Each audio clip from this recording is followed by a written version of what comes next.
wrong turn last night. I took a wrong turn, that's right. I passed your house round midnight, nobody was home. It gets dark now around 8. When the dark falls and the light begins to fade, I'm there standing here all alone.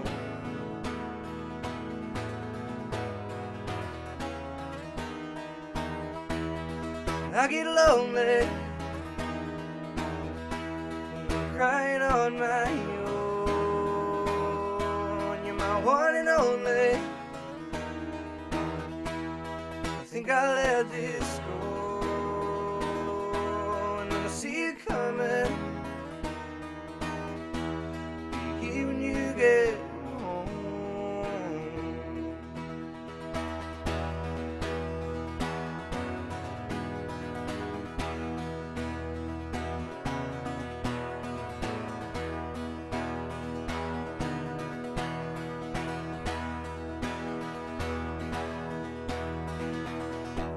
I know that I'll get out what I put in, but baby, my patience turns thin. And I want you to know I'm not messing around. And I walk out on stage every night. This crowd screams my name, I'll feel alive. But I'd give it all up tomorrow for your hand.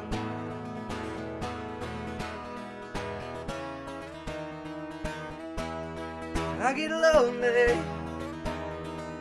when I'm crying on my own. You're my one and only. I think I let this go, but then I see you coming. I'll be here when you get home. I'll be here when you get home.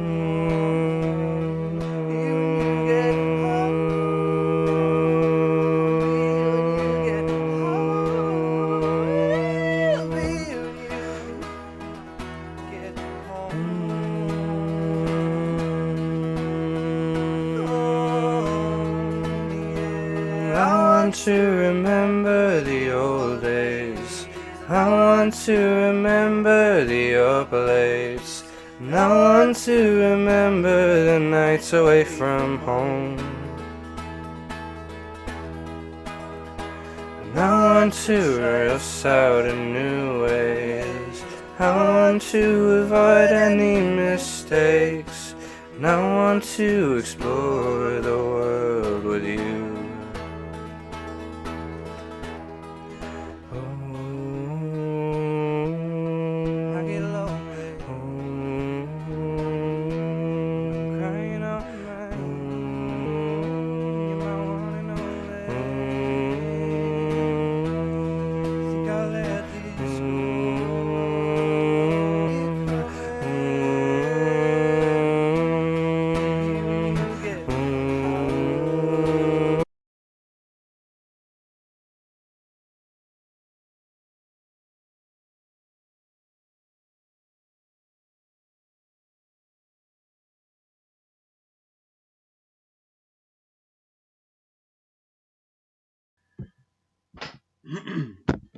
Hello.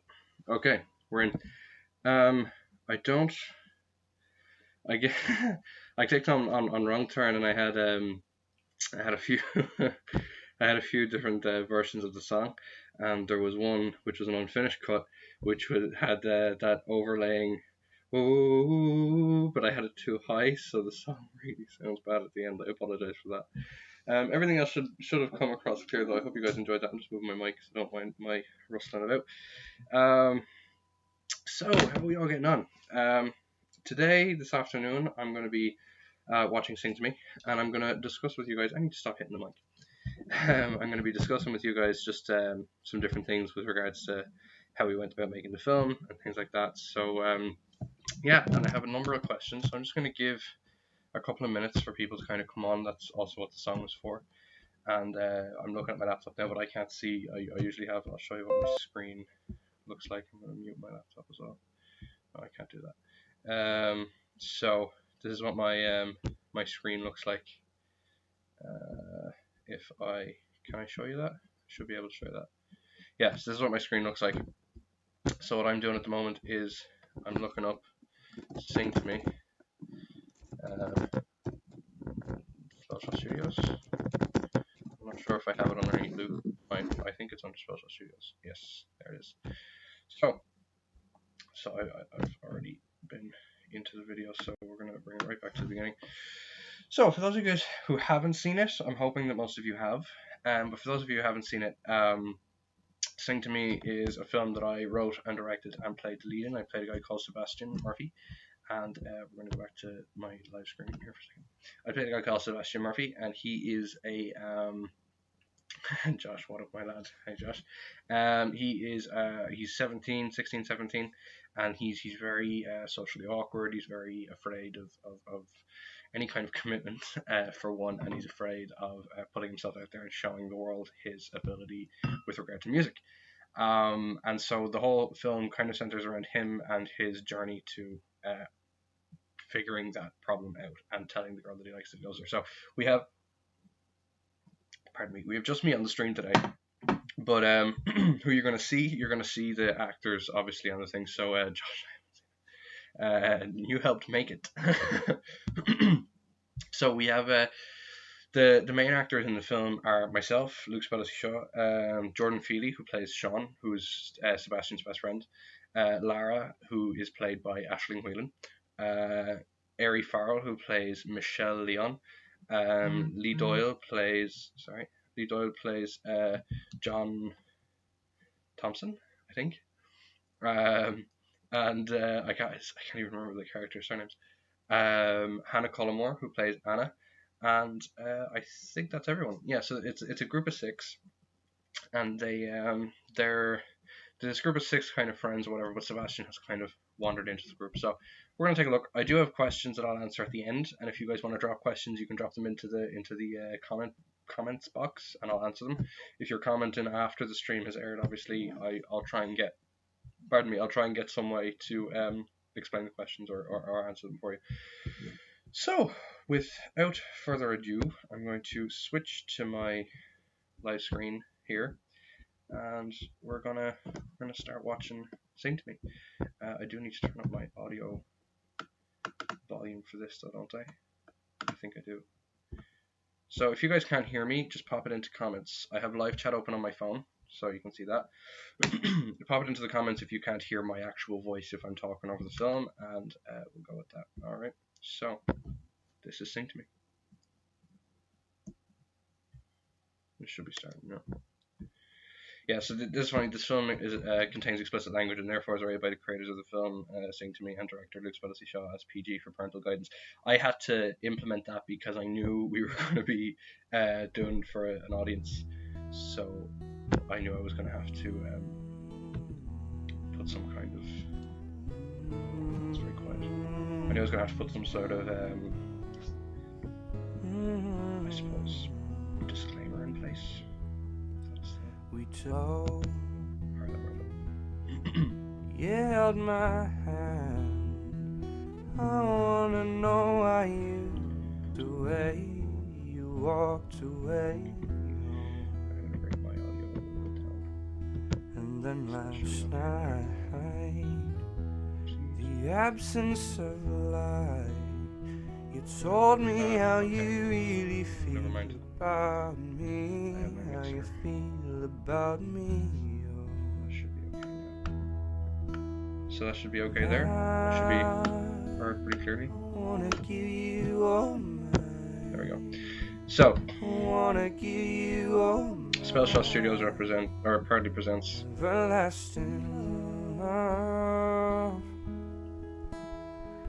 This was a lot of fun to shoot. Actually, we shot this sequence.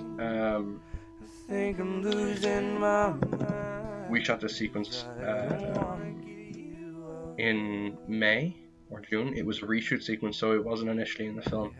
And myself and Nix went back with Jordan, and we brought in Sarah Doyle or Sarah O'Connor and Belle O'Connor to shoot the scene with the little girl, who you'll see that later. And on that same day, we were like, well, what if we did some sort of intro sequence where it was like, I don't know, panning shots. He was walking. We might have a monologue over. Initially, there was a monologue, which was going to be brought back into later scenes, but I lost the footage. So we brought that back, and I wrote the song How It's Meant to Go. So the 3 songs that you hear from me are How It's Meant to Go, Wrong Turn, and of course Sing to Me. And I think in their own right, they both represent different aspects of the story. So How It's Meant to Go, I think, is kind of telling the story in a way of Sing to Me, from the future point of view, because obviously the stuff that you're seeing here is in the future. It's 3 years after the events of the film take place, and that was all well and good. But we, with that, we had turn up my voice a bit. Sorry, no. With that, we had a lot of, I suppose, the emotion of what Sebastian feels now, looking back on everything that happened with him and Lara, and I think that's kind of the main purpose of the song. So that's why we just had him walking, and I figured I'd play that over it. There's Santos. We shot all the future scenes at Santos, and Gilberto was wonderful. That's a real place you can go in Wexford. Obviously, we shot everything on location. So Gilberto was very accommodating and allowed us to go in and shoot there for a while. He has a little cameo.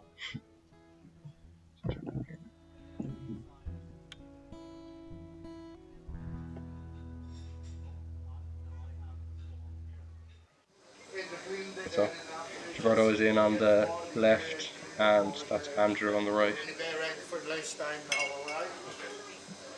I spent a lot of time drinking coffee there before the lockdown, so that's I was there all the time. So I just said to Gilberto, look, can we shoot a scene here? And he was like, yes, absolutely, do it. And I was like, alright, yes, great, let's do it. So we went ahead and we shot.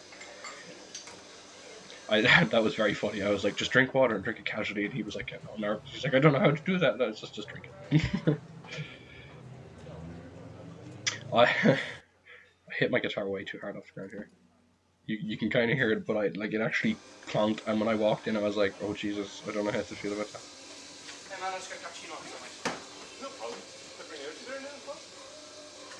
He must have blind.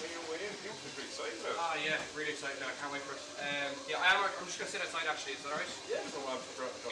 So of course the tour that they're talking about is what they're referring to as the Sing to Me tour, which is this idea that 3 years in the future after Sebastian's played the talent show, he's kind of gone and he's gotten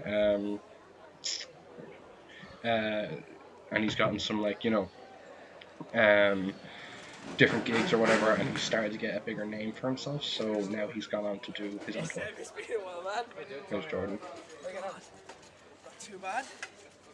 So, tour? Yeah, the Sing to Me tour. Yeah. This was a lot of fun to shoot. You guys know. You and Lara, Michelle, John, and not be here today. Come on. You would have found your own way.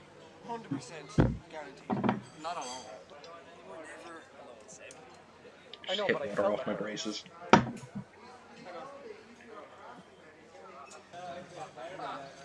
Anyway, I have a bit of work for you. So all of this links back then, as you go back throughout the film, and they're discussing the implications of what's going on after until roughly May, I think it was May that we shot to, and once we finished shooting, I kind of decided, I was like, well, I don't know, I wanted to make the film a little bit longer, and I was hitting the editing table, looking at it going, well, like, what can I add here and here and here to give a bit more context to this scene or that scene, and I had lost footage that gave other scenes a bit more context, and it kind of hurt the film in a way, so I was kind of like, right, I don't know how I feel about this, I'll have to go back. So I decided that I would write in this scene that would start the film, it would end the film, but it would also fill in gaps. So it would explain that Sebastian did his audition and he went to Dublin, that's why he's in Dublin. It would explain that he went home and it was his mother who kind of helped him convince him to talk to Lara and stuff, and then he goes back and he talks to Michelle, and Michelle is like, go and talk to Lara. So that's how we went about that. Yeah. Okay, so that's, you're open a bit, and we go 3 years earlier. If I could change anything in the film, I would change this section where it says 3 years earlier. I would have it go one thing that takes too long. That's my only grievance, I think. And of course, there's some audio issues, which you'll probably notice later on, but there's very few. Actually, this is one of them. I'm gonna hire this up a bit. This scene took forever to shoot. I think we did about 17 takes. It's been a long day. Oh, I need to chase your dog. Why? Didn't do the homework. And what makes you think that I did? Same face. You obviously done the homework. Yeah, okay, fair. Maybe I can sing a song for you in exchange for your copy. You haven't got a note in your head, Sean. I would rather just give you the copy. So this scene was initially the opening scene of the film. This would have started the whole thing off. I wanted to give it a bit more depth. I wanted to give a bit of a longer intro that kind of created I suppose, the mood for the film. And that's why I wrote in that montage. It's obvious you like her. Everyone knows. I don't. It's just like she's like, I don't know. Could you want her more? That's a reference. Yes, I could want her more. Because I don't want her at all. Oh, man, could you want her more? Yes, I could. That's a nod to a television show that I love called Arrow, and there was a line in that that resembled that line, so I wrote that in as a look. Nobody noticed it. There's actually quite a few things in this that people haven't picked up on it.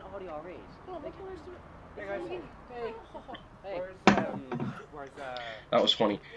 Initially, that scene, when you read the script, you're supposed to be able to see Michelle and John so aerially, but we shot that scene on our last day of shooting, which is ironic because it's one of the first scenes, and because we shot it so long, they weren't available that day, so we had to improvise.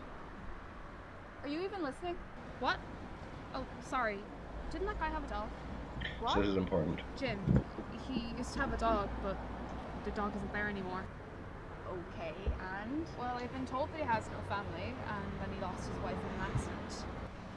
Then he was left with a little dog, and there's no dog. And what, now you're some kind of stalker? Observant Anna, there's a difference. Okay, so now he's alone? Exactly. It's kind of sad, isn't it? A little, but I mean, if he was a dickhead, he kind of deserved it, didn't he? Maybe. I don't know. Anyways, let's face the music. So, obviously, Let's Face the Music is a little bit of a play on words for the fact that, it's all encompassing about music. A particular scene about who we come to talk about is Old Man Jim, as he's referred to later in the film. So that concept I came up with. I was doing a pitch session with Eamon Colfer, and oh crap, sorry, I skipped. At least just stay for one song. Set, come on. Back there. I was doing a pitch session with Eamon, and we were just, discussing ways that we could build on the world and kind of make it feel a bit more detailed and give it more depth. And we discussed what things does Lara's supposed to be a perceptive character. What does she notice? What kind of things does she notice about Sebastian? Okay, so she notices the stuff that he's done for Sean in school, with regards to taking the detention for him and all of these things. And she notices that he goes into that house of the old lady and helps her out and stuff, but she also notices that he's a bit of an arsehole. So and she looks at Old Man Jim, and she sees that whole the connection to Old Man Jim. So that was that. It was like, if Sebastian keeps going on this road, he's going to end up just like poor Old Man Jim with his dog, and he'll have nothing. This is Rachel Grace's music. Not on you. A really fun time, and I think the time of you, 'cause I've had a lot of time thinking through. There's something that you should know. I don't need you in my life, so baby, ease the door.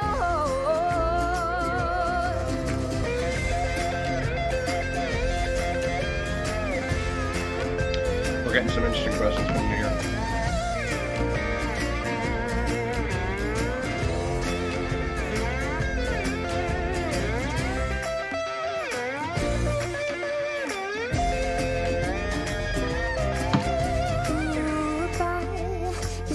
Outside, I hope that you and her have a real good life. Goodbye. Your stuff is outside. I hope that you and her have a really nice life. Goodbye. So The music, or the score if you like, which I have it listed as in the credits, it's all just music from my own releases and Rachel Grace's releases. So I got in touch with Rachel.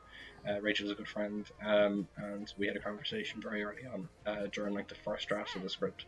I said, look, I want to do a score and I want to get you in on that. And she was like, yeah, of course, absolutely. Initially, I wanted Rachel to play Lara, actually, and then I came across Aisling, and Rachel isn't an actress, but Aisling went to drama with me, so she had acting experience, and I had a conversation with Aisling then, and I was like, yeah, let's get you in. So Rachel and I had a discussion based on the music, and ultimately what we decided to go with was take 2 tracks from her EP and 3 from my new album, and use them as the audio, or as the Lara, every time you make a move with him, he just pushes score. you away. Why do you even bother? Because I know what he's really like.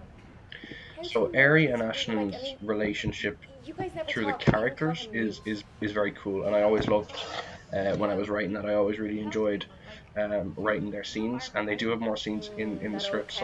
Some stuff I cut out of the script, and some stuff I cut out of the film.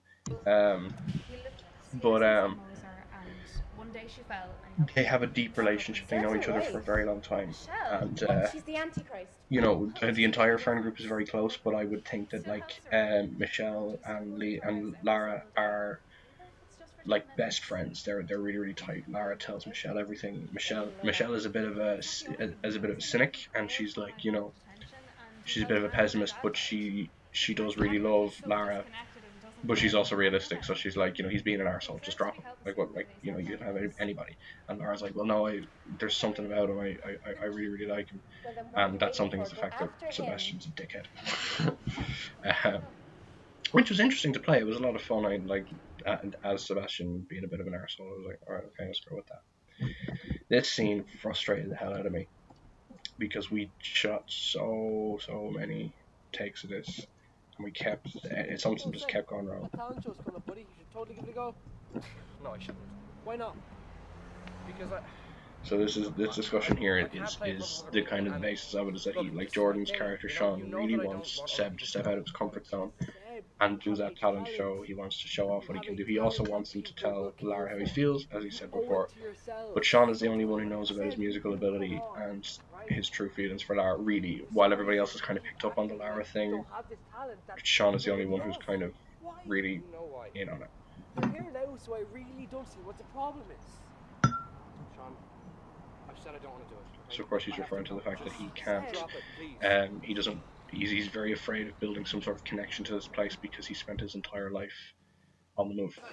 You know, since he was, I think he was 8 years old, he just moves around. We made these posters, the Sing To Me Tour posters, to put up around the town for different shots. It's been mentioned before, those coffees are actually hot water with foam and chocolate powder poured on top of it. There's no actual coffee in here.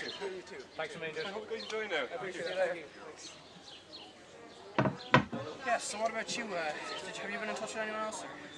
Yeah, actually. I've been in touch with Michelle and John. Both of them have moved. So you can kind of tell that at this point in time, 3 years ahead, the group is kind of split up. They're doing their own thing. And people have asked me about, like, if I would do a sequel, how would I approach it? This is one of my reserves for doing the sequel, is that the group kind of, they're not really much of a group anymore. They're spread out. They're still friends. They still keep in touch, but they have kind of moved on their separate ways. That's amazing. Yeah. How about Anna? Yeah, well, we've actually bought an apartment together. That's amazing. Yeah, it's great. And I was meaning to mention, we're actually going to have a housewarming this Saturday. I'll send you the postcode. That's probably. I'm actually in town until the end of next week, just prepping stuff for the tour. We shot this entire scene on Nix's It'll be nice. Canon. I think it's a Canon camera. We shot it on his Canon, but we didn't actually have a boom mic. It's not been bothering me, but it's been. And we were really worried that the audio was going to come out muffly and not work, but it came out clear enough. We were happy. Yeah. You were so adamant. Here, obviously, he's discussing, you know, when you came here, you said you wouldn't do anything. What convinced you to? What drove you to actually do the audition? To do the audition. So obviously he changed his mind and he did the audition. You know. It's weird because so it was interesting. We had our conversation and I walked off. I went home and, you know, I sort of had a conversation with my mom and she took your guys' side. Now, initially in the script, That we kind had of a annoyed me. scene But then when I that went in, I had a displayed conversation with this conversation. with So the Michelle. conversation that And she told Sebastian's me referring to there with his mother, that was get my act initially in the together movie. and go after But I decided to cut it Lara, out. I and decided then to cut after that very early on Lara, because I didn't want to ruin the I kind sort of of walked out on her. We danced teenager and I just sort of dynamic that we walked had away, going and on. while I was gone, I That felt really most people in guilty. our I realised I teenagers should just and do it. a group of friends. But then when I did the audition, of course, you know, I was terrified and all of the other stuff happened then. But like, I think ultimately what drove me to do it was you and my mum and Michelle. And Lara had a huge part to play.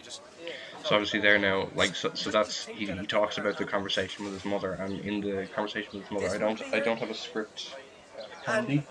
I might have one around actually. I might get one towards the end of the video, but basically he discusses the conversation with his mother, where his mother's like, you know, why don't you just put yourself out there? And that is that's Shane Feely. He's Jordan's brother in real life. And he plays the guy with the phone. I love your work, man. No worries. That was a lot of fun. Shane came along to the shoot, so that wasn't actually in the version of the script that we wrote. Obviously, I wrote a version of that scene, but there was no guy that came up to me there, and Shane happened to be present on set, so we were sitting there. Now, I kind of said, well, we have Belle coming later to shoot that scene, so I was like, what if we got Shane in on it, and he did one like that as well, just to kind of build on that world that he does get noticed. So, did you hear Lara got through to This was my favourite scene to shoot. Yeah, I had heard, but I heard that there was another set of auditions today, though. They probably have to pick more or whatever. Yeah, well, she's amazing, so... I've never actually heard her sing. Yeah, I know, Seb. If you stuck around, maybe you'd hear her. What do you mean? That stunt you pulled yesterday? So just we leave her wrote, like that? well, I wrote this scene half an hour Was that before all we of shot it? it. I mean, It's not as easy as oh, that. it's not as easy as that. Okay. You're acting like an idiot because you're scared. Well, I just... Well, what, Seb? I mean, like, really? We all know you like her, so just grow a pair. I mean, Sean thinks the sun shines out of your ass. We were really blessed to get her in there. She gave a powerhouse performance, and it was a lot of fun. Look, to shoot You're a just being an scene asshole, so seriously, just get over that it. displays the fact that he's on edge. okay, you're right. You know, I am it's being an asshole. I'm not integrating well with the group. I You can don't see it deserve there. to be along with you guys. I never asked for any of this, Michelle. so Sebastian spends a lot of the movie pushing his feelings aside because he doesn't want to face them. He doesn't want to face the desire for connection with Lara. He doesn't want to face the desire for more of a life for himself with regards to music and a career, and I don't follow. he's too afraid of any of that because any time he's ever gotten close to friendship or success in any way, it's always just been ripped from him because he's had to leave and go somewhere else. So he doesn't trust the fact that he's supposedly staying put this time, you know. So with regard to that scene, he always has a lot of rage, a lot of anger, and a lot of sadness buried underneath him.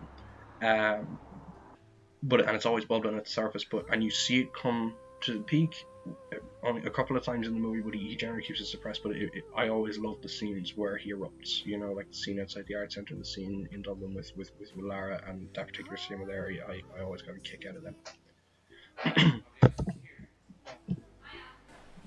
It's the scene we lost in our audio. You know what?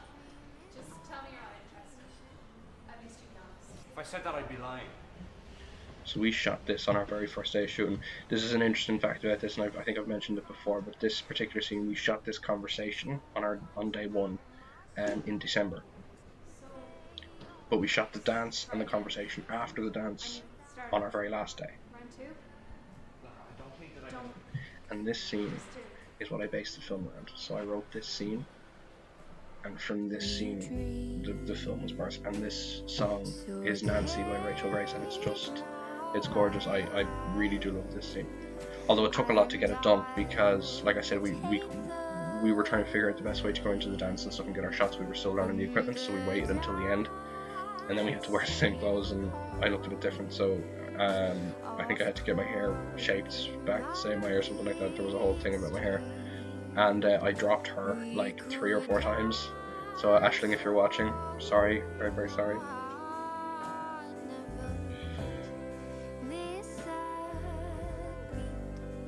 Because my heart, it beats for you, Nancy.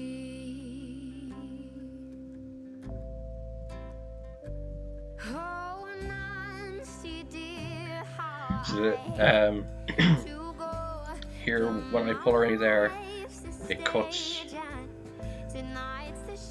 because in this shot, or no, it cuts after, is it? Must be after. There's a cut coming up in a few minutes because I went to do another spin with her, but instead I threw her on the floor. It was there. And when I went to spin her, I actually picked up her arm and just chucked her on the floor. It was interesting. We did catch it in slow motion. I think I did put it up as a behind the scenes blooper or something like that. It was very funny the way it happened, and it was just like, oh my gosh, we can't do this. And at this point we kind of got into the flow of it, so we were getting in. It was good. I really enjoyed that.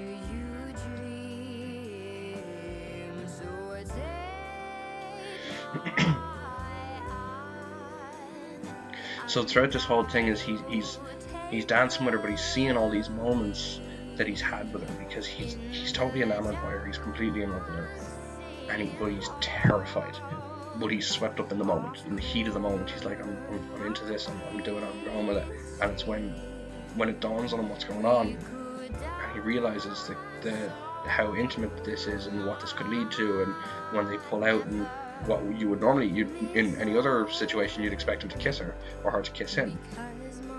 There, but he doesn't. I'm sorry, I can't do this. Are you serious? Sebastian! We got a big reaction from that actually in the launch night. Everybody in the audience was just like, ah! And I was like, yes, thank you. So that moment there is like, he can't hack it. Like he really can't take it. So, how long are you and John together now? 4, 5 months. Yeah, spot the mistake. It was actually Seb who got us together. Really? Which is now Yeah, Lisa. yeah. Just gave us the push that we needed to just go for it, you know? Ah, yeah. Yeah. I know he's kind of weird and all, and he's kind of out of it most of the time, but Just got a seems to big be laugh. really okay. Yeah. Sean Yeah. thinks the world of him. Speaking of Sean, how long have you been together? Us? Oh, about a year now. Whoa, congratulations. Yeah. We're actually thinking of going to Dublin to see some bands or whatever. To be honest, I'm only looking forward to the hotel room. We best go inside. Sean wants us. Okay. So there was initially a scene in between that, and I cut it from the film, and I only realized on the launch day that she changes her clothes in between scenes. So what's up with Sebastian? Me and Hannah had a right laugh at that actually in the launch. We were sitting beside each other, and she was like, "Why did you cut that out?" I was like, "Because I thought it would be okay."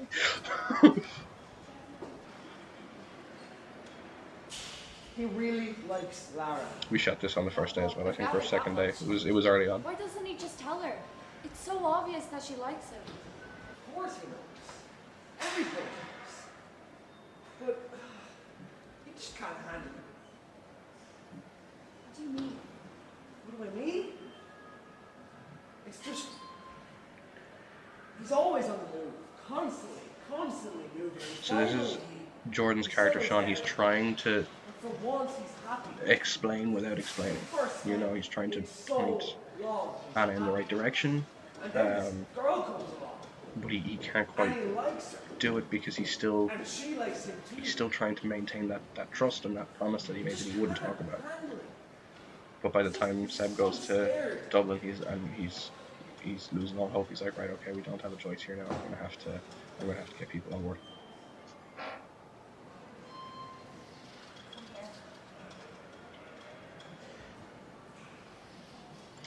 Jordan and Hannah had a really a gorgeous couple of scenes, and they I really enjoyed working with the two of them. They were really like professional about it, and everybody was the same. Well, we're a cast and we're a team of filmmakers. It was So glad. it was a group of friends in real life. I'm after hanging This is Sarah. Sarah's a friend, and her daughter Belle. And Sarah had seen, Sarah's the mother. Sarah had seen us shooting and mentioned to me about Belle being an actress and her being an actress, and I was like, right, okay. So when I wrote this scene, I knew who to call. You deserve them with all the good housework and chores you've been doing. Like, you deserve Belle got very excited and came in totally prepared. And Sarah doesn't sound like that. She doesn't have a Dublin accent, but she came in and she took the piss with me and did the Dublin accent, and I loved it. I was like, that's perfect. Please do that. Do it. And she was like, yeah, let's go. It's a cool cut. So she's totally enamored. She sees Sebastian. She's like, oh my god, I can't do this. She's starstruck. We use that shot twice.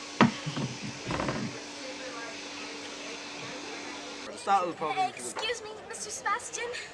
Just 1 second.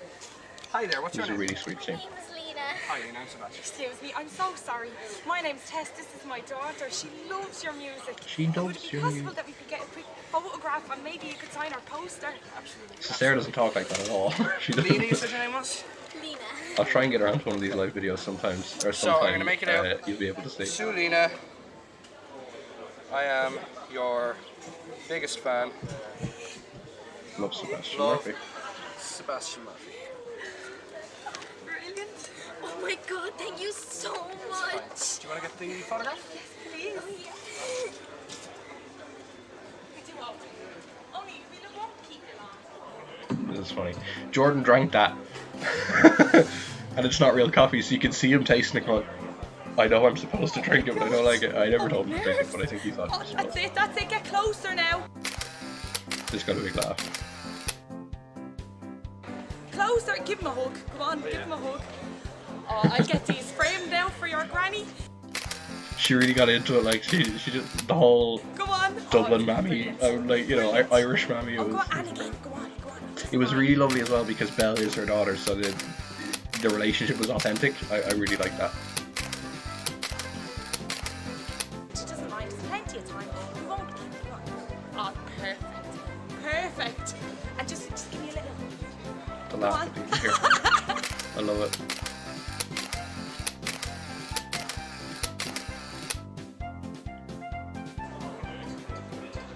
You can see he's just like, I don't, please finish.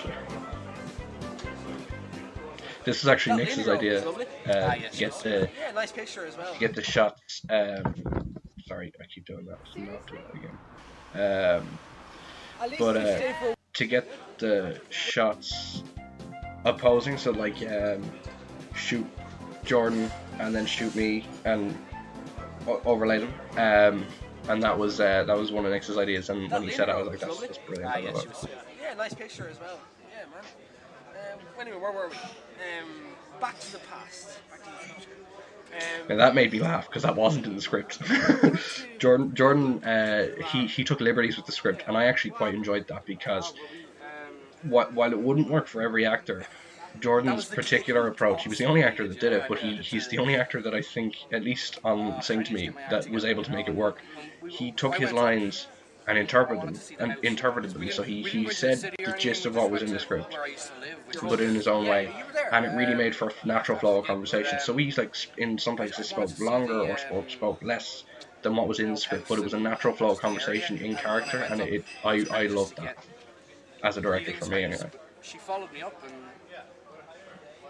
she got me to open up, and I suppose it was then that I realized somebody counted how many pictures we took. real between us. I mean, you guys told me all the time, and a part of me knew, but it was just like because of everything that I had been through, I couldn't believe it until she said the words. So of course now he's discussing what happened in Dublin because he went there. He's saying that, like, you know, I danced with her and I freaked out. And again, we had shots, we had scenes that showed that, but because we lost them and had very little time when we shot this scene, I decided let's put in some dialogue.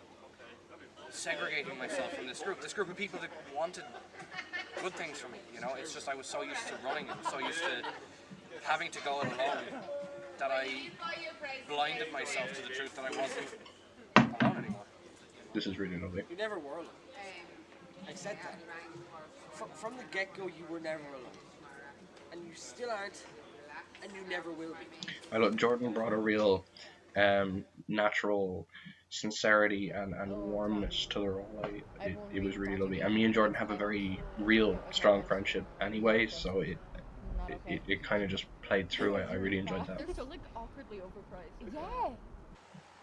I had them just talk about random things. There's a blooper of them talking about ducks, I think. Or, I don't know. The ocean. Oh god, yeah. Hey. They hate having to do that. What's going on? What's going on? Sign up for a talent show. The audition loved it, right? So now But he kind it's reiterated that he's freaked out and he's gone to Dublin. And Lara's chased him. So Lara followed Seb to Dublin because she's like, right, I have to do this. A talent show. What can Seb do?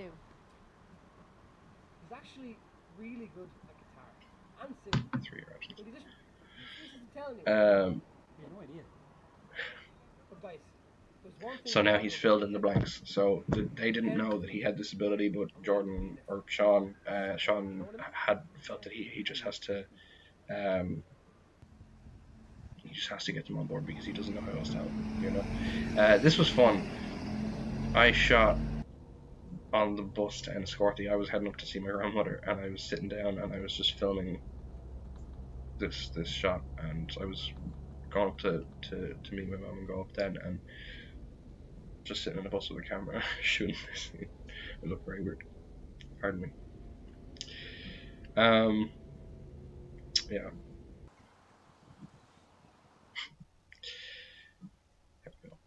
This is another one of the scenes that I really loved shooting. What happened to you? Nothing. Come on, Mute. You know, if you talk to me, it might actually help. So she's at her wit's end at this point. We left when I was 8. Nothing's been the same. You guys all think that I'm being weird, but damn it, you don't know. What happened to you, Seb? Just tell me. So You wanna we know actually, for people who live in Wexford, Okay. that's not shot in When I Dublin, was younger, my mum bought me a and it's certainly not shot in the city, as you can see. It's supposed to be on the outskirts of Dublin, but we shot it in Wexford. We shot it up on the rocks, which is a location just behind Tesco's in Wexford, and it kind of overlooks the town, and you can see out onto the out onto the beach. You can see Kirklow Beach in the distance. You can see the water and the quay. 24 different houses. I mean, can But you wrap your head around that? it's a little bit out from the town, so I use that as my Yeah, it is. Imagine every other month separate having to location, pack up because the rest of and the move film to is new places shot and meet new people who between look at you like you're an the alien main because they street know and nothing about you. I know Tesco's. that's So tough, but you're not going anywhere now, are you? No, I'm not going anywhere now, Lara, but it doesn't change the fact that I'm alone. You're not alone, Seb. Of course I am, Lara. Okay, stop trying to make me feel better. You can't help me, the lads can't help me, nobody can help me because nobody knows anything about me. Bullshit. Oh, really? You're calling bullshit? What do you actually know about me, Lara? Well, I know you're a really good person. Actually, a better person than so all of us put he's together. really And you help people who can't help themselves. damaged What now at are this you point, you talking know, about? because he What really made he you does our road? really care about Lara, You go into our house and every she day. sees A all the woman good in him. who's That he does do generally these good bitch things. to He anyone helps, she you know, meets. he helps these people and does things that maybe people generally wouldn't do. You know, helping this old lady. That doesn't make me a saint. There's no reason for him to It do doesn't it, but make he you a does do saint, it. He but it helps doesn't Jordan change with, the or fact that you're a Sean good with person. detention. He helps with this. You're not just starting to wear off, But though. while he does do that, he still treats his friends like shit, and he doesn't integrate well with these groups, and he doesn't open up in the way that they deserve, because they stick their necks out for him, they talk to him, they include him, they bring him into this group, and all they get back in return is very poor treatment. And Lara at this point is like, I care about you, So I'm why are falling you in love here, with you, Lara? but you're being an ass. Why the fuck are you here? There's your profanity, I can't do explicit language. Look at me for a minute, Mute. Look at me, Sebastian. Yeah, I was looking at her when she said that. It's gonna be easy, but nothing worth doing is. We care about you, Sebastian. I care. Bruce I'm Davidson. here. I will answer that in a second. That's very Why are lovely. you here? Thank you. Why didn't you leave? This is such a moving scene. Something Thank about you. us that works. At least it can if you let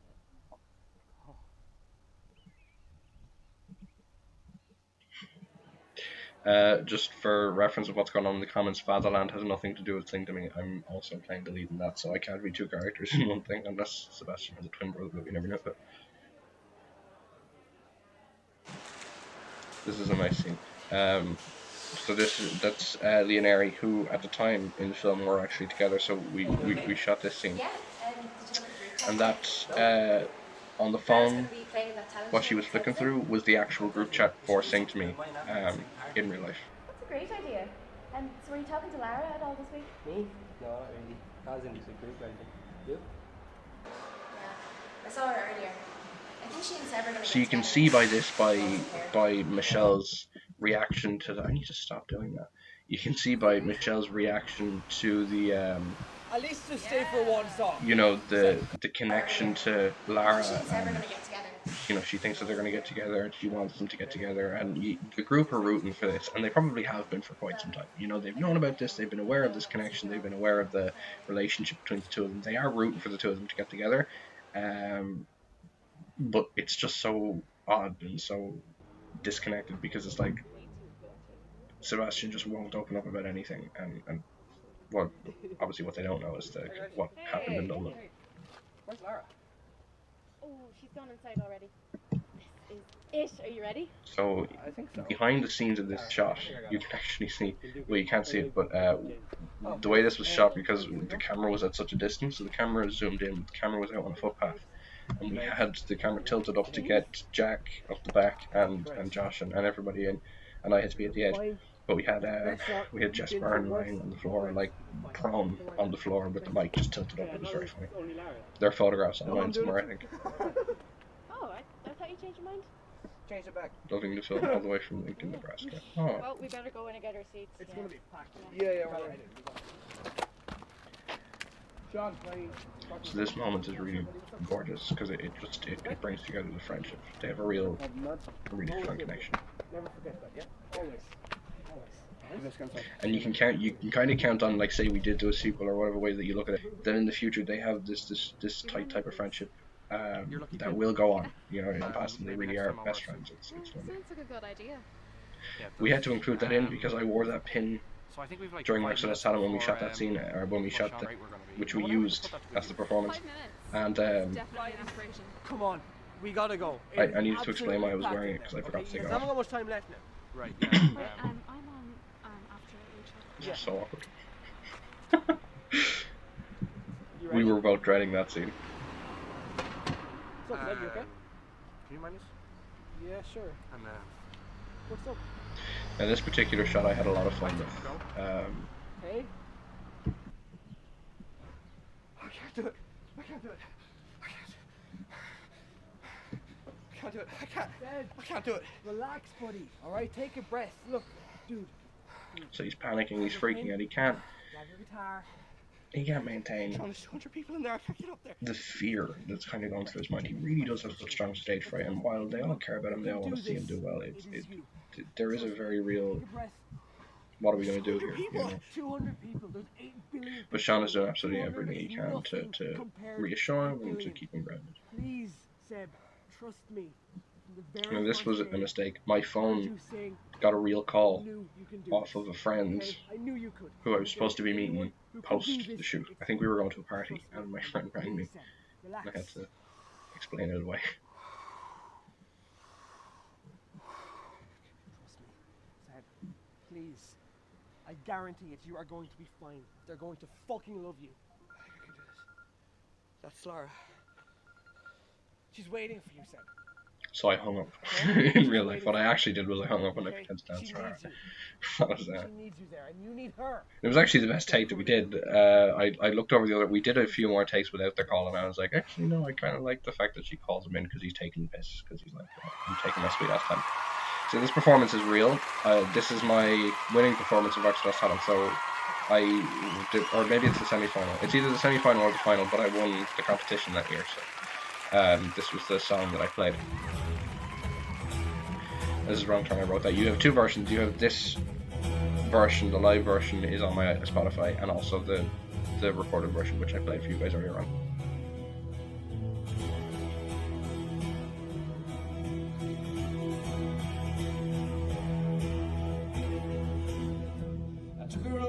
So the way I decided to edit this was, when he was playing this song, I wanted it to be like, because this particular song, I would say, represents the conflict going on within him at this time. So during the course of the film, not the 3 years after, at this particular time, the conflict going on inside of his head, the love for Lara, the desire for success and music and all these things, but the fear and the uncertainty of it all that's kind of gone on within him. So that's kind of what the song is about.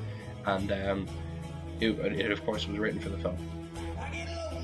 And I decided that when we were doing that, when he talks about being lonely and being in love with Lara, that we would cut back and you would show her, because he's playing this, but in his head while he's playing this, he's thinking about her. Everything that he's doing throughout this, he's thinking about her. She's always in his head no matter what he's doing, because he's just totally in love with her.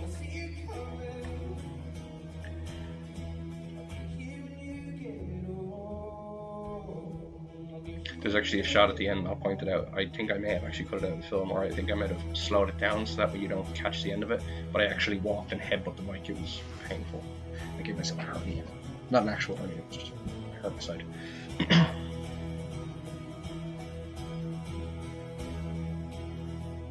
So this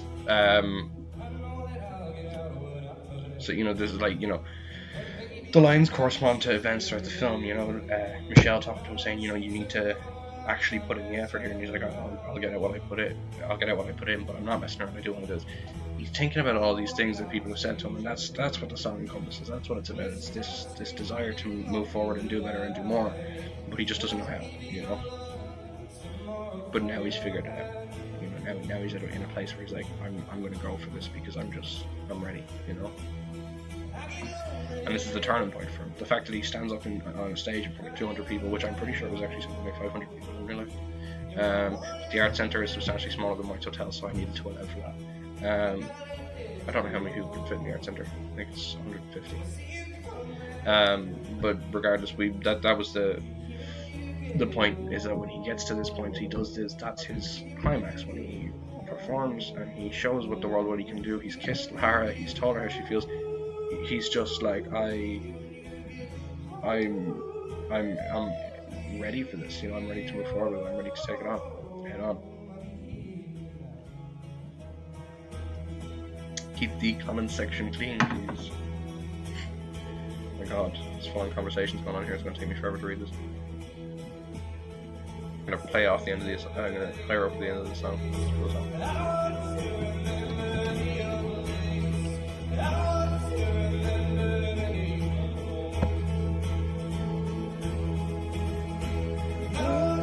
Try us out in new ways. And I want to explore the world with you.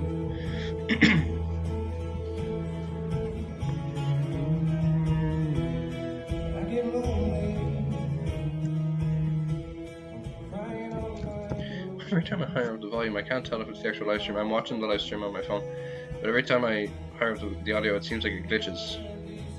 Has COVID-19 changed anything? COVID-19 has changed a lot.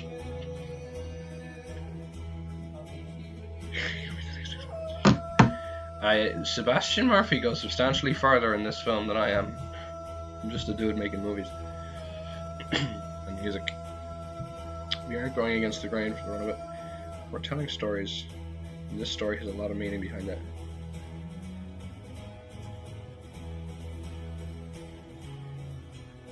Controversial.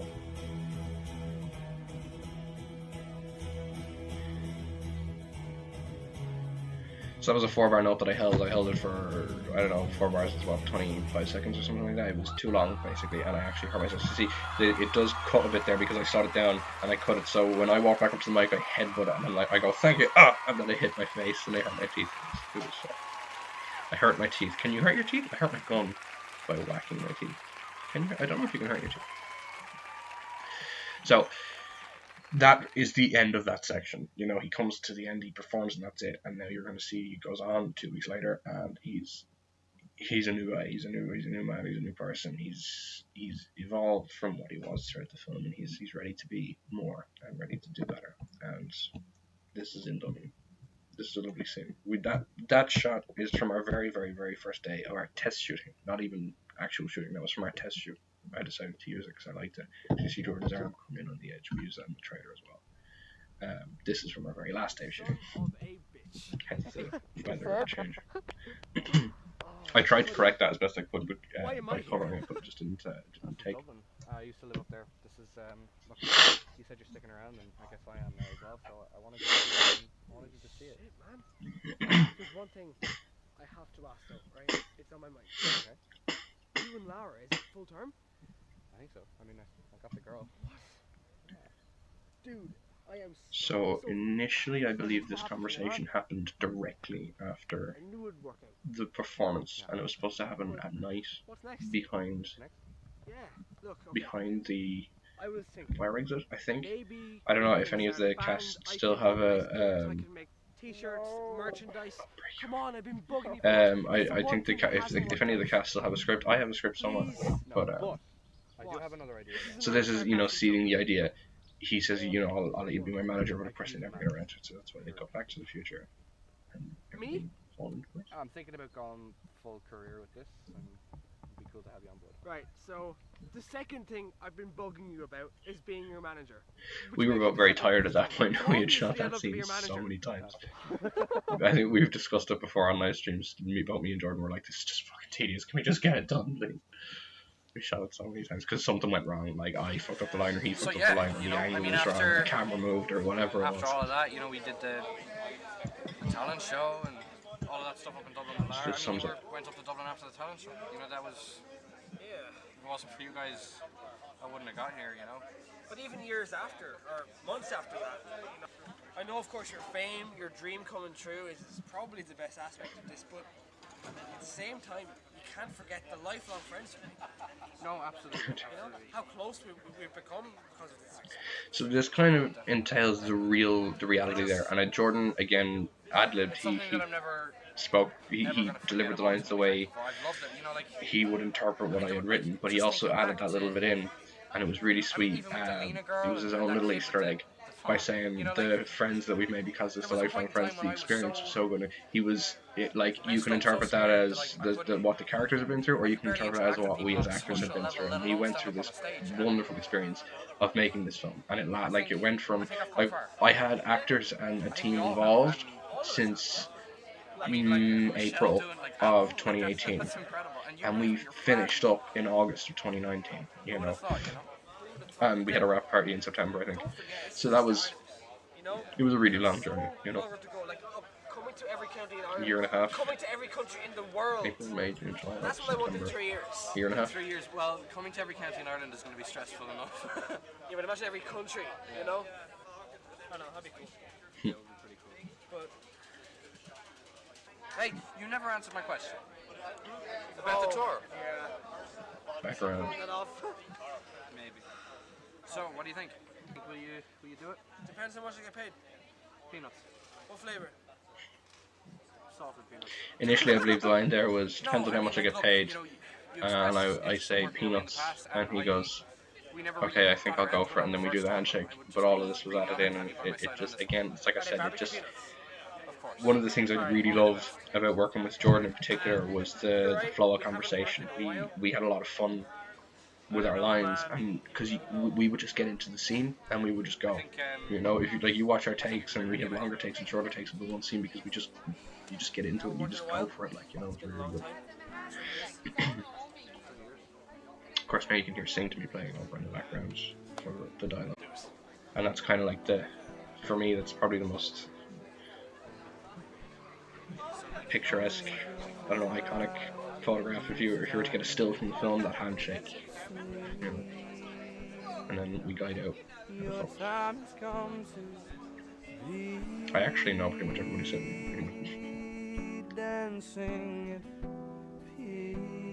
and then directed by Luke Shaw, which is me. So the film, you know, it's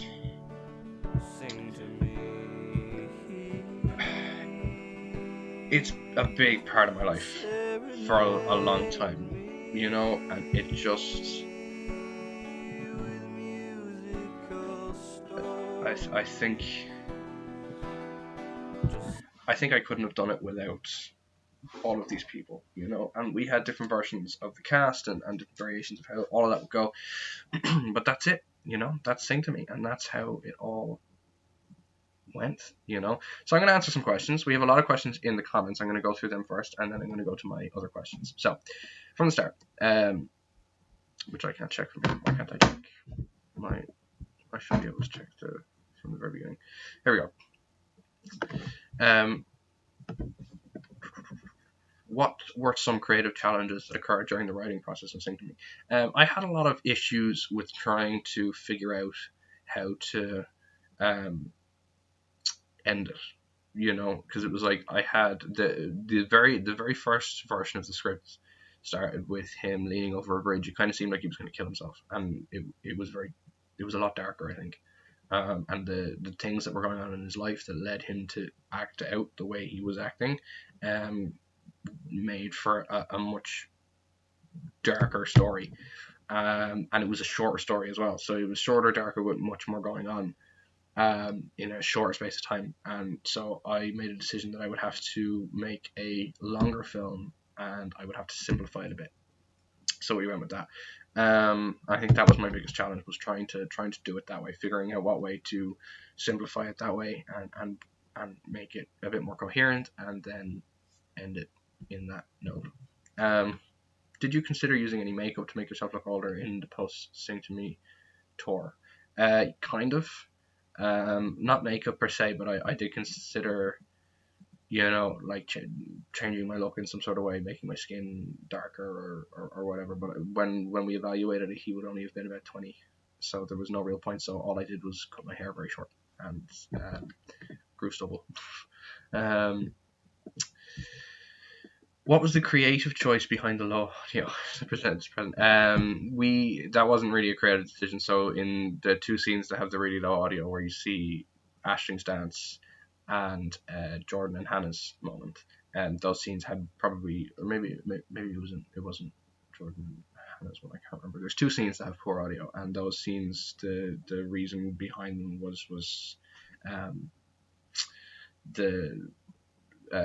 it was our first day shooting, so we didn't understand the tech, and we didn't have time to do reshoots for those scenes.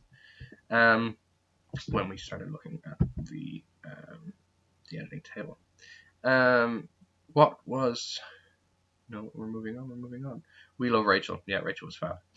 Who's in the background there? I don't know what scene you're talking about. The background scene of the dance. I mean, I don't know. That is funny. That is funny. That woman who walks past in slow motion. Yeah, I don't know who that is. It was a funny moment. I believe it is Jess Byrne. It's not Jess Byrne. Let's see now. Any snacks or drinks on the set during production, mainly focusing on fizzy drinks, packet of crisps, a biscuit with chocolate. Yes, and I think you can see them. I think there is a shot where you can actually see our lunch. And Josh bought like a crate of Coke, and that was sitting. It was during one of our scenes. I can't remember which. I think it was the dancing scene, and he had a big. There was a packet of donuts, a packet of Pringles, crisps, and loads of Coke, and yeah, there was that. This is still my favorite scene. Thanks, Owen. You're welcome. We all sat and had lunch at Tesco for our breaks. Yeah. Was it hard working on set of Sing to Me? Was there a lot of pressure on you from the director? I was the director, so not the most of the pressure on me came from being the director. So it was like having to organize everything and having to schedule everything and having to arrange everything and make sure everything went ahead in the way that I wanted it to. I think that was the most challenging aspect of that as the director. It was more frustration than pressure. We all wanted to get it right, but on our 15th take of a scene, you got to understand that you can get frustrated. Yeah. So the way that Josh puts it there, that is exactly it. You some scenes you got done in 1 or 2 takes, and you were like, right, that's perfect, we're sorry. But other scenes just took so long, and it wasn't always interference with us or problems with us. Oftentimes it was like exterior interference. There's a blooper of me and Josh. Well, Josh was Mike. It was me and Jordan sitting at the bandstand in Wexford on Peter Square, and this car drives by and blares, I got the horses in the back. And when that, like, we had done I think about 12 takes of that scene, and that one happened, and I was like, I physically can't take any more problems with this scene. So that pissed me off. What was your morning routine to prepare for shooting? What did you have for brekkie? I did a normal day. I would do my hair the way I normally did. I always wore that red shirt, or the blue one, so I just made sure that I had all that ready, and then I had to check that I had all my equipment. With regards to the actors, I think it was fairly simple for them as well. It was just a case of make sure that you have your outfit for the scenes that you're shooting, make sure that you have your script, and come in ready and energized and ready to do a day of shooting, because we would do long days, so we would shoot from 12 until like 5 or 6. So that was, for us, I know that they do longer ones, like proper fucking big budget productions, but for us that was long, because it was on your weekend as well, so you just finished up a long week, and then you're coming in, sometimes it was 10 until 5, so you're coming in early, you're staying late, and you're just shooting constantly, and you're doing the same scene 10, 20, 30 times. It can be challenging, and then you're waiting on people as well, so like sometimes you're just kind of standing there and waiting. How much money made? The film made somewhere between €600 and €800. I'm not 100% sure how much, but then we used a very large portion of that to pay the people involved and to pay the art centre. Most of it paid the art centre. The hard work paid off. Thank you. What 50 things What 50 things did you learn from doing Sing to Me?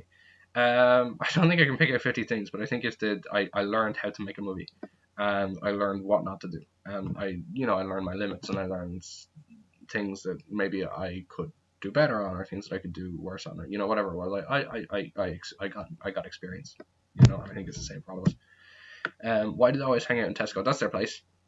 I decided that fairly early on that they would hang out in some sort of shopping centre, and it would be underneath the shopping centre or like a supermarket. And I always kind of envisioned like TK Maxx or Tesco in Wexford. I knew that it would be somewhere like that. It would be like underneath a staircase away from people, but it was still in that kind of public place. It was just where they went, group of teenagers. It's their place, I'm on the Sing to Me crew. Respects, my bad. To be honest, I don't know. Tesco's a nice place. Big fan of Tesco. Tesco, alright, but too much of a good thing though. It was just that was the set. That was the place that they went. Run through the door. Yeah, when I walk into it. Yeah, that was oops. Tesco's a guilty pleasure of Sing to Me. Phew, made it. I heard Tesco made a profit. No, Tesco made no money. Tesco were very generous to let us shoot there. The film takes place over the course of a few days. That is also true. This is yes. Will your next film, Hunting at Midnight, exist in the same universe as Sing to Me, as a Spellshot Studios cinematic universe, if you will? No. And as Josh puts it, who said that's the next film? Hunting at Midnight is not the next movie that we're making. Hunting at Midnight is a 2-film project. It's Hunting at Midnight and then The Hunted, and we are looking at making that in 2022. Possibly 2023, but it'll be a while away yet. The next film is called Fatherland. What's in the hole in the wall? I have no idea, and I'm pretty sure we didn't make that, but we might have. Is there more planned? Yes, lots planned. Fatherland, Uber, I don't know what that means. The next film is Fatherland. Is the hole in the wall a set piece? Yeah, sure. The hole in the wall is a portal into the Hunting at Midnight universe. Exactly. There you go. Fatherland is the next research point. Fatherland. So you're telling me no? This is just conversation. The Sing to Me fake coffee is the Matrix pill. Yes, that's exactly what it is. It brings you out of the Matrix and sends you into the real world. Real question here: why is Jordan interviewing Luke about his past and his teenage years when he is his best friend and was there in like every moment of Luke's life at the time? He wasn't. So Sebastian came in. He was there about 6 months. He's his best friend at that point, and he's his best friend going because he's his only friend, and they really do grow a real friendship. But he doesn't know everything about his life because, Sebastian he is very conservative with his information, and it takes, he takes time to open up and stuff. So it's I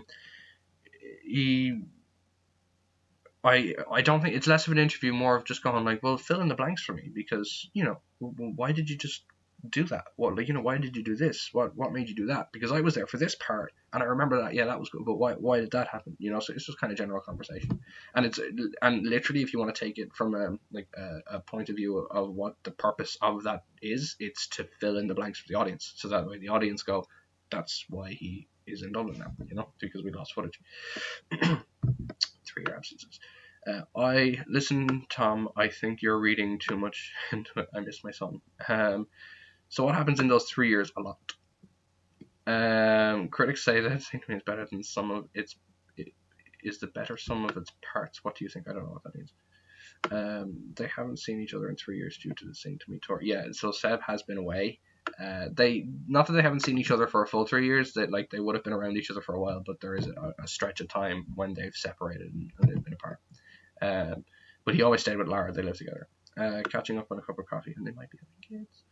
We don't know what happened before the film, and it's reasonable. Yeah. Is there going to be a spin-off about Jordan's adventures? We've discussed that. We have discussed it. But we don't know if we're going to go for it. Better Call Jordan. Everybody loves Jordan. Yes, everybody does love Jordan. Jordan's great. It's not the first time we thought of that, Thomas McIntyre. Yes, it's not. We have discussed that a few times, and nothing is off the table. I hope that there are more sequels about Sebastian's descendants and their quest to tackle the time. Yeah, I hope so too. Fatherland is exactly that. That's exactly what Fatherland is. It's in the future. In the land of Fatherland refers to the movie. Fatherland has no association to the story. No, it's totally separate. It's its own entity. It's a lot darker. Fatherland is all the land because the Murphy family has lived on so much land. You guys are coming up with really, really great stories. This is my second favorite film. My favorite film is Rudy. Thank you, Bruce Davidson. We don't want any tears. This scene looks very dangerous. Suffering. Here's art. Never heard of that. They drew on the wall with a frame. It is a film about... Oh, okay, you're talking about this other film. I'm looking forward to the media. Today tends to keep darker story, blah, blah, blah. Send him sympathies, facial growth deficiency. Some of these comments are so bizarre. Where's the fight scene? There was a fight scene. Initially, the film used to have a fight scene. There was a flashback where Sebastian got into a fight with Lara's ex-boyfriend. And Lara's ex-boyfriend was a bit of a div. So he was like, not having any of this crack. So he goes in and he sorts him out. And I cut that out of the script very early on, though, because I felt I didn't feel physical conflict fit in the film. I have a flannel just like that at home. I actually still wear that sometimes. Did you get everyone in the audience's permission for this scene? Yes. What I can say is Fatherland is really against the grain of most stories you hear today. Yeah. So Fatherland it's a story that you know twisted. That's the best way I can put it. We've flipped it on its head.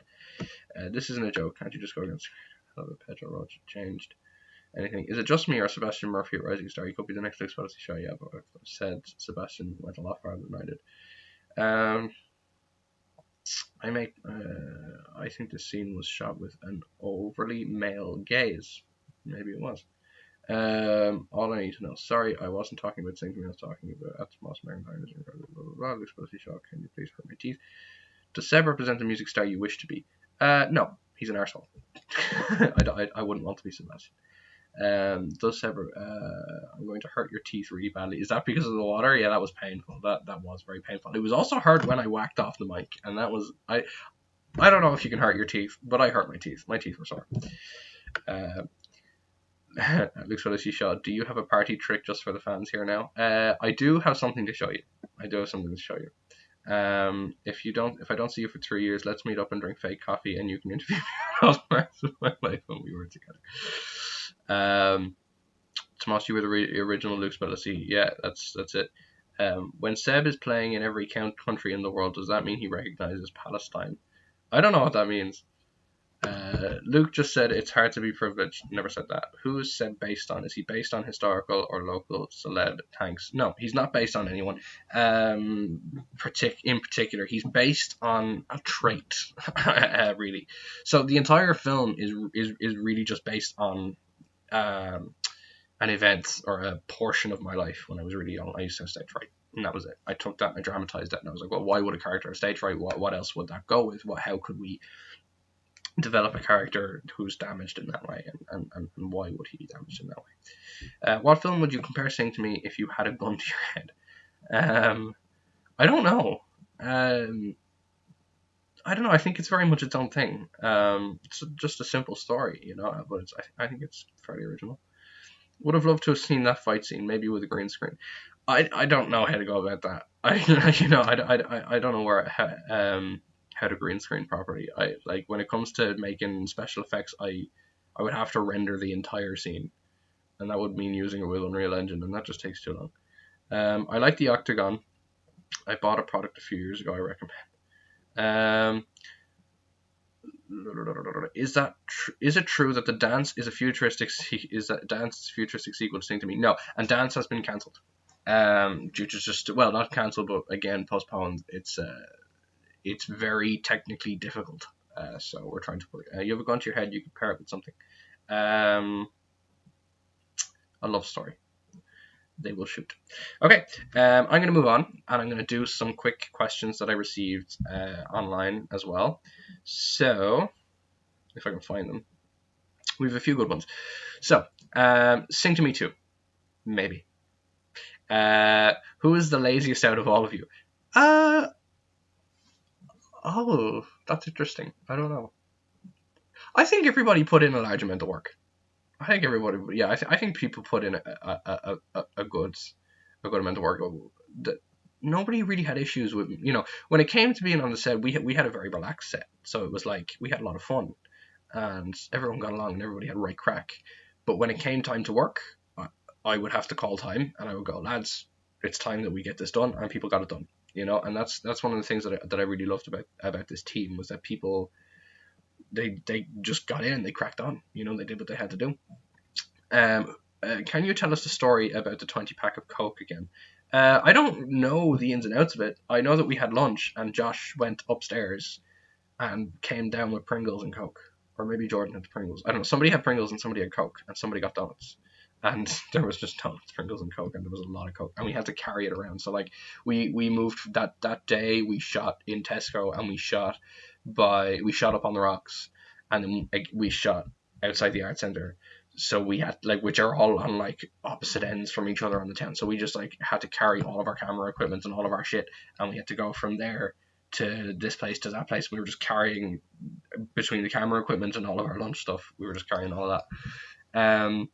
I think that you misspelled guest starring as the credits as Gus starring. Yes, I did, and I only noticed that about a month ago, and the film has been out nearly a year. Who is your favorite writer? It depends. If you're on about film writer or script writer, probably Chris Terrio. If you're talking about book writer,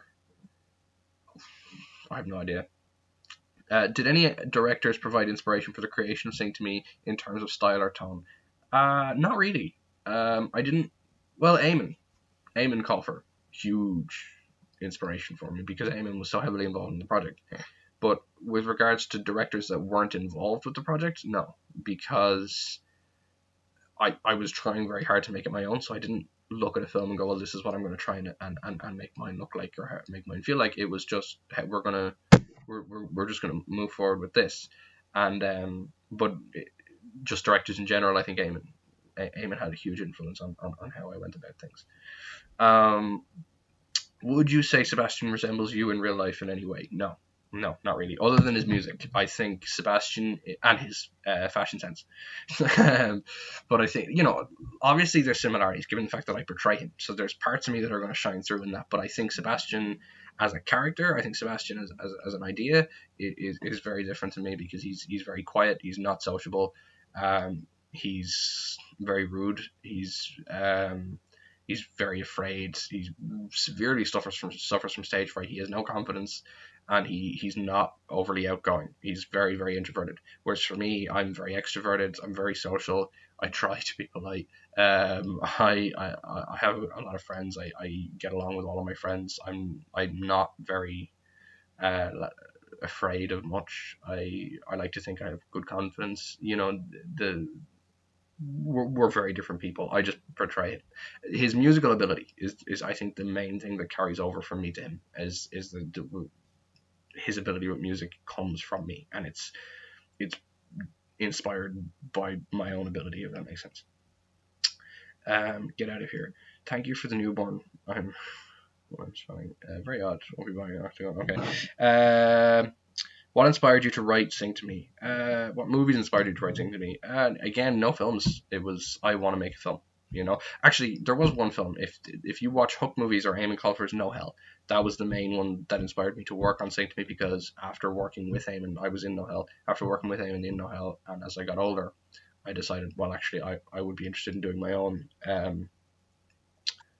I want to pursue my own stories about this. What went wrong with Hunting at Midnight? Hunting at Midnight was a victim to COVID-19, realistically speaking, and because it's two movies, it's just not realistic for us to do that. I think Luke might need some introspection. I think I have confidence. It's not a very confident statement. Okay, I have confidence. I don't know how you want me to put that. There's arrogant and then it's confident. I don't want to come across as arrogant. Could you say happy birthday? No. Let me see. I'm just checking here now for any other questions on Instagram. And I think we're doing okay. Oh, maybe not. Okay. We have questions. Do we have questions? No, we're good. Thank God. Okay, we're good. So, that's it. There's your watch party. There's your film. I'm going to show you guys something now. So, we're working on a new film, as you guys know, and I have a call this afternoon at 5:30 with the cast and crew of this film to discuss when we will start shooting, because we're looking at the Irish lockdown phases and when we can start, and it's looking like we can start in July. And the film is set to come out next summer, but it is going to be out next year. And I have a poster for you, which I am going to upload properly onto the Spellshot Studios Instagram page, which you can find. So if you go into Instagram and you click Spellshot Studios, you can work away with that. And this is the poster. So it's being led by myself, Luke Spellsy Shaw. Hayley Crosby is playing our leading lady. Jordan Feedy playing the supporting lead, and Jack Morris is playing another one of the supporting leads. And it's a really cool cast. We've got a really great team behind us, and this film. It's going to be good. It's going to be cool, and I'm personally very excited to see how all of this goes now. So yeah, thank you guys so much for tuning in, and thank you very much for watching, and thank you for all of your input. I hope you guys enjoyed. If you want to watch the film without my constant chattering, you can click into Spellshot Studios YouTube page, and you can follow it to the Sing to Me film. It's on YouTube, totally free to watch. It's an hour long, and I hope you guys have enjoyed it. So I had a great time doing this, guys. Thank you so much. I will do more other live streams of stuff that you might be interested in doing. I might talk about, making of the music or whatever. Obviously, I have my new collection of songs coming out this year in August or September. I can't remember which. So, guys, thank you very, very, very much for everything that you guys have done. I like that Fatherland is written over a clearly drawn bar.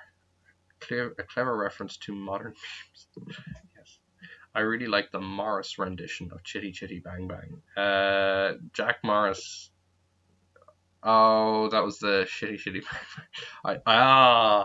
That was good. Yeah, Jack and I were involved in a musical together, and I got some videos of him online of him singing Chitty Chitty Bang Bang in very, very strange stuff. The Fatherland Prosper